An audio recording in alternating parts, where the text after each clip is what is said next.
بسم الله الرحمن الرحيم. الحمد لله الذي هدانا سواء الطريق وجعلنا التوفيق خير رفيق، والصلاة والسلام على رسوله الكريم. أما بعد، فقد قال الله تبارك وتعالى في القرآن المجيد بعد أعوذ بالله من الشيطان الرجيم. بسم الله الرحمن الرحيم. يا أيها الذين آمنوا ادخلوا في السلم كافة ولا تتبعوا خطوات الشيطان إنه لكم عدو مبين. صدق اللہ العظیم. سبق پڑھ پھر صداقت کا، عدالت کا، شجاعت کا. سبق پڑھ پھر صداقت کا، عدالت کا، شجاعت کا. لیا جائے گا تجھ سے کام دنیا کی امامت کا. صدر جلسہ، حاضرین مجلس، موقر علماء کرام، میرے نوجوانان اسلام، میری مائیں اور بہنیں، اللہ کا بہت بڑا احسان اور کرم ہے کہ اس نے ہم سب کو دین کی بات سننے کے لیے اکٹھا فرمایا. اس پر اللہ کا جتنا بھی شکریہ ادا کرا کم ہے. کسی نے کیا ہی خوب کہا ہے، ناز کرتے ہیں ملک ایسی زمین پر اسعد، ناز کرتے ہیں ملک ایسی زمین پر اسعد، جس پہ دو چار گھڑی ذکر خدا ہوتا ہے. محترم حضرات اور سامعین کرام، میں نے ابھی آپ کے سامنے قرآن کریم کی ایک آیت کی تلاوت کی ہے. اس آیت کریمہ کے اندر اللہ تبارک و تعالی نے ہم مسلمانوں کو کھلے لفظ میں ایک بات کی طرف تنبیہ فرمائی ہے، اے ایمان والو تم اسلام میں مکمل طریقے سے داخل ہو جاؤ، پورا کا پورا اسلام میں داخل ہو جاؤ. ایسا نہ ہو کہ نام تو مسلمان کا ہو، کام تمہارا اسلام کے خلاف کا ہو. اس الفاظ کے اندر، اس آیت کریمہ کے اندر صاف طور پر ہم لوگوں کو ارشاد فرمایا گیا، اے ایمان والو تم اسلام میں مکمل طریقے سے داخل ہو جاؤ. وَلَا تَتَّبِعُوا خُطُوَاتِ الشَّيْطَانِ، اور شیطان کے نقش قدم پر مت چلو. اس سے صاف پتہ چلتا ہے کہ اگر اسلام کے طریقے کو چھوڑ کر کے ہم نے کوئی اور طریقہ اپنایا جو کہ ہماری شریعت کا طریقہ نہیں ہے، ہمارے نبیوں کا بتایا ہوا طریقہ نہیں ہے، ہمارے بزرگان دین کا وہ طریقہ نہیں ہے، صحابہ کرام کا وہ طریقہ نہیں ہے، تو سمجھ لیجئے کہ وہ شیطان کا طریقہ ہے. آج اس آیت کریمہ کو لے کر کے میں آپ کے سامنے بات کرنے جا رہا ہوں. اس آیت کریمہ کے اندر کھلے طور پر اللہ نے ہم کو ایک دھمکی کی شکل میں کہا، اے ایمان والو تم اسلام کے اندر مکمل طریقے سے داخل ہو جاؤ اور شیطان کے نقش قدم پر مت چلو. اگر تم شیطان کے نقش قدم پر چلو گے تو سن لو وہ تمہارا کھلا ہوا دشمن ہے. اِنَّهُ لَكُمْ عَدُوٌّ مُّبِينٌ، وہ تمہارا کھلا ہوا دشمن ہے. اور ہم میں سے کون آدمی ایسا ہے جو دشمن سے دوستی کرنا چاہتا ہو؟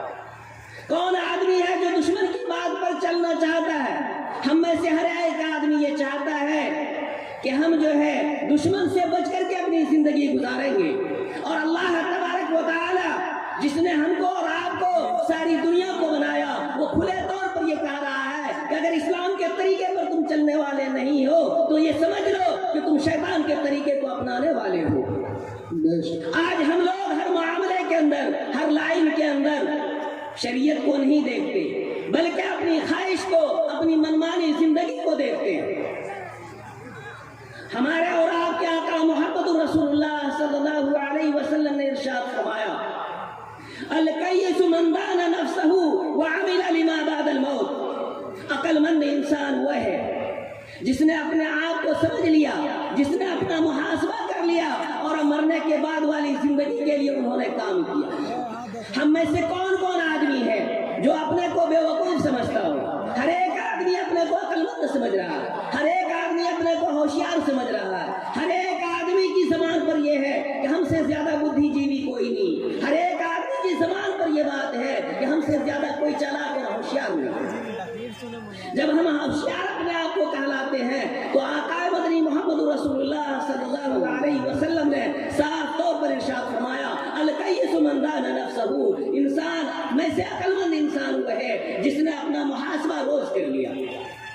آپ میں سے اگر کوئی بزنس کے لائن میں ہے، روزانہ اگر اس کو گھاٹا ہونا شروع ہو جائے، وہ آدمی اس بزنس کو، اس کاروبار کو چھوڑ دیتا ہے۔ تو ہمارے اور آپ کے آقا محمد رسول اللہ صلی اللہ علیہ وسلم نے ہم لوگوں کو یہ فرمایا کہ اگر تم عقل مند بننا چاہتے ہو تو روزانہ تم اپنا محاسبہ کرو کہ تم سے کتنی غلطیاں ہوئی اور کتنی اچھائیاں ہوئی، تم نے کون سا کام ثواب کا کیا اور کون سا کام برائی کا یعنی گناہ کا کیا۔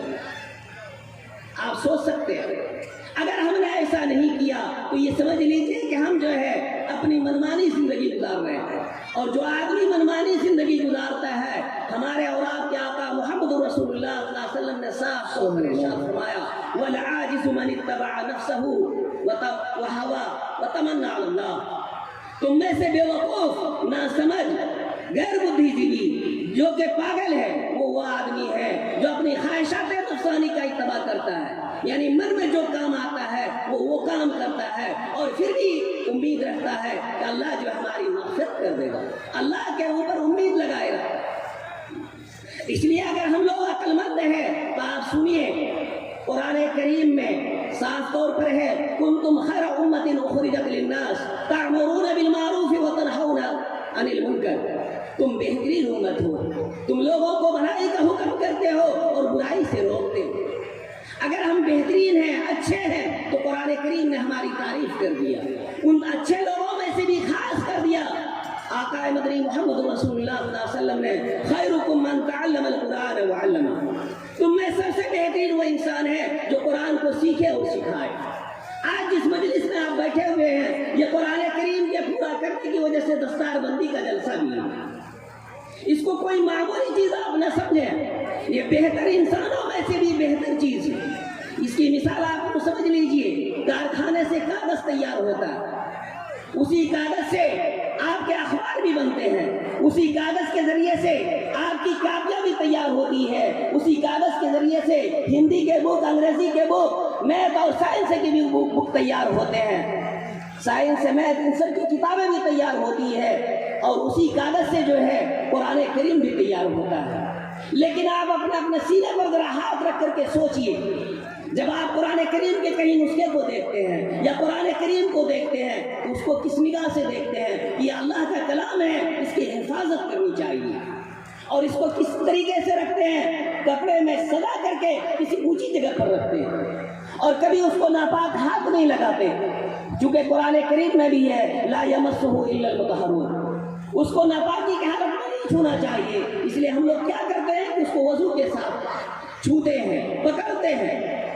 تو یہی حال ہے جو قرآن کریم کو پڑھتا ہے، عام انسانوں کی طرح وہ کاغذات ہیں، لیکن جس کے دل میں قرآن کریم آ گیا، جو قرآن کریم کا حافظ ہو گیا، آپ سمجھ لیجئے اس کا مرتبہ کتنا بڑا ہے، وہ سب سے اونچے اور اوپر درجے کی چیز ہے۔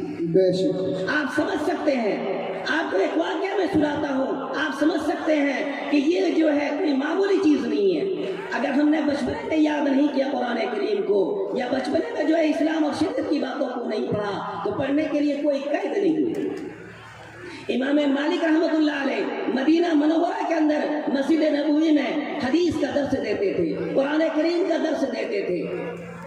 اس کی پڑھانے کا چرچا جو ہے بہت دور تک جب پھیل گیا، ایک آدمی کے دل میں شوق پیدا ہوا شادی کرنے کے بعد کہ چلو اب امام مالک رحمۃ اللہ علیہ کی درس میں ہم بھی سبق حاصل کر لیں، ان سے سبق سیکھ لیں، ان سے کچھ پڑھ لیں۔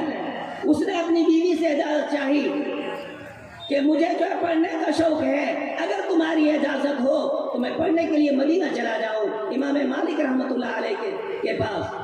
اس کی بیوی حمل سے تھی، اس نے کہا جائیے آپ پڑھنے کے لیے، آپ کو شوق ہے۔ وہ پڑھنے کے لیے نکل جاتے ہیں اور مدینہ پہنچ جاتے ہیں۔ امام مالک رحمۃ اللہ علیہ کے درس میں 1 سال رہے، 2 سال رہے، 3 سال ہونے کے بعد وہ اپنی بیوی کو خط لکھتا ہے کہ جتنا میں چاہ رہا تھا پڑھنے کے لیے ابھی تک میں نے اتنا نہیں پڑھ پایا ہے، اسی لیے اگر تم کو میں اختیار دیتا ہوں، اگر تم میری بیوی رہ کر کے زندگی گزارنا چاہتی ہو تو بہت اچھی بات، اور اگر تم میری بیوی رہ کر کے زندگی نہیں گزارنا چاہتی ہو تو تمہیں میں اختیار دیتا ہوں کسی دوسرے انسان سے شادی کر لو۔ لیکن اس کی بیوی بھی بہت سمجھدار تھی، وہ کہنے لگی، انہوں نے خط میں لکھا، کیا لکھا